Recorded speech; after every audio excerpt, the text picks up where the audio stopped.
Hey guys, Shanti Phillips here with my review of Rob Zombie's 31. This was the Fathom event screening. It was a one night only screening at 7 p.m. because they're going to be having like a theatrical release of this sometime in October, and I think it's going to be like a theatrical release at the same time as video on demand, so I'm not sure how big of a release it's going to have theater-wise, but this was like a one night only thing, and at the end of the movie they had a Q&A with Rob Zombie, and then they had like a making of, part of the making of, because I believe it's going to be like a full documentary on the Blu-ray and DVD when it comes out.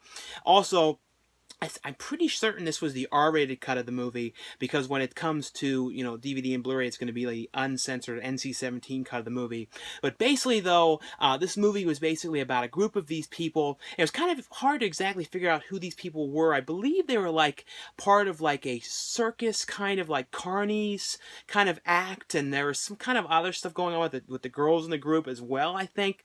But basically, though, they were a group of these people traveling around this pretty cool like RV, weird looking RV with this clown thing on the top of it, and kind of traveling around. They're going through the middle of the desert. They stop to get gas, and then when they're driving on, they end up getting basically taken in by this group of these like weird crazy clowns, and basically kidnapped, taken to this warehouse building where it's, you see Malcolm McDowell's character and these other characters wearing like old powdered wigs, kind of like something out of like Amadeus, the movie Amadeus, that kind of look to it. And they basically say, welcome to the game 31, where basically, you're going to be set into this warehouse, and you're going to basically have, if you can survive 12 hours, without being killed, you'll be set free, and you win the game. So it's basically the characters end up being in the warehouse, and they're there, and they kind of have to find weapons and stuff like that, and there's different kind of the villains or the bad guy characters that are in there hunting them and trying to kill them, and basically them trying to survive. And that's essentially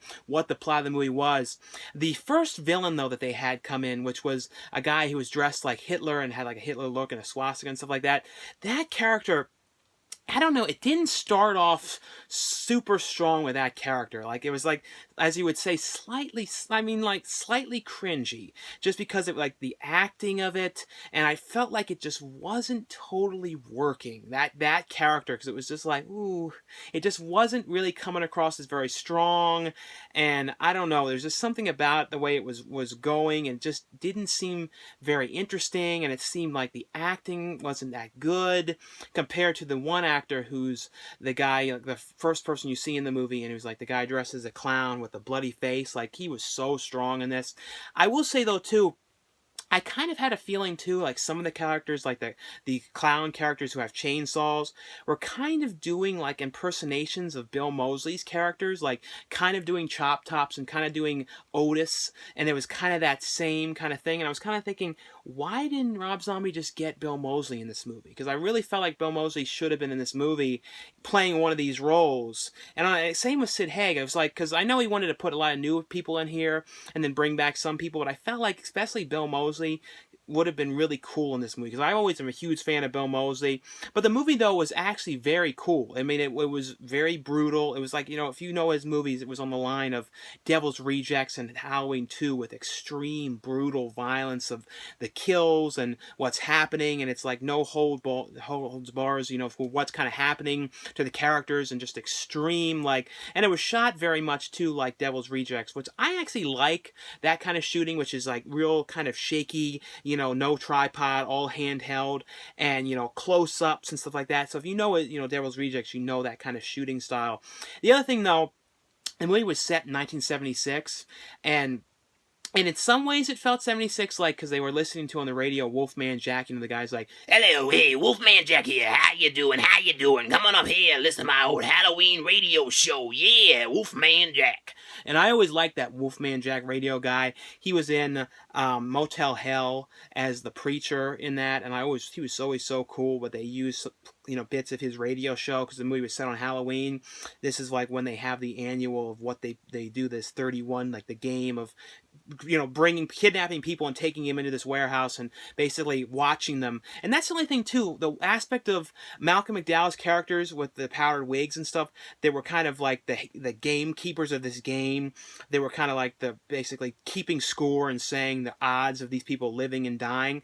The thing with those characters was since it was set in 76, I couldn't figure out exactly how they were watching what was happening, because you didn't see any, like, because I think they could have had closed circuit cameras back then and that kind of stuff, like some kind of surveillance, something or other, or sound recording, something so they could hear you. I wasn't sure how they were watching what was happening. I mean, I know you don't need to read into this, but I kept on thinking, like, how were they watching what was happening in this game and, like, knowing?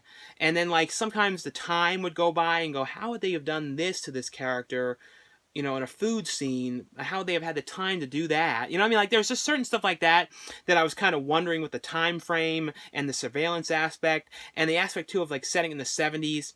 It felt like 70s in some parts, and then other parts it seems like almost like they should have said it now, because then they could have had more surveillance and kind of, I talked about it, because now they kind of make it like the characters are almost like the Wicked Witch of, Wizard of Oz, was like somehow they're seeing what's going on. You're not really sure how they're seeing. That's the only kind of weird complaint I had, was that. And then the character, the first killer, dressed as Hitler character, which just something about it, just it wasn't that strong compared to the other ones that came in, especially compared to the guy who, like I said, who had the clown makeup and the busted up face. Like, he was such a strong actor and so cool in this.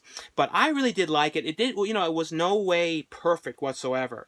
Like, I think my favorite Rob Zombie movie is still, I at least to watch, I really love Thousand Corpses, and I know that one has a lot of flaws to it, and I know even he says that, but still, I always liked that. That was the first one I saw. I always remember when I first saw that. Remember, when I first found out about that in Fangoria, and it had that huge delay, and I was always kind of hoping it was going to come out and get released, and it was all that kind of stuff. So I always really loved that one. Of course, Devil's Rejects. I do hope, though, that he gets to do a new Devil's Rejects, because I would love to see another one. I know there's been a lot of talk about that, but I would love to hear if you guys got to see this Fathom Event screening, what you guys thought of the movie, if you noticed any of the stuff I kind of said, or kind of thinking the same kind of stuff with it as well.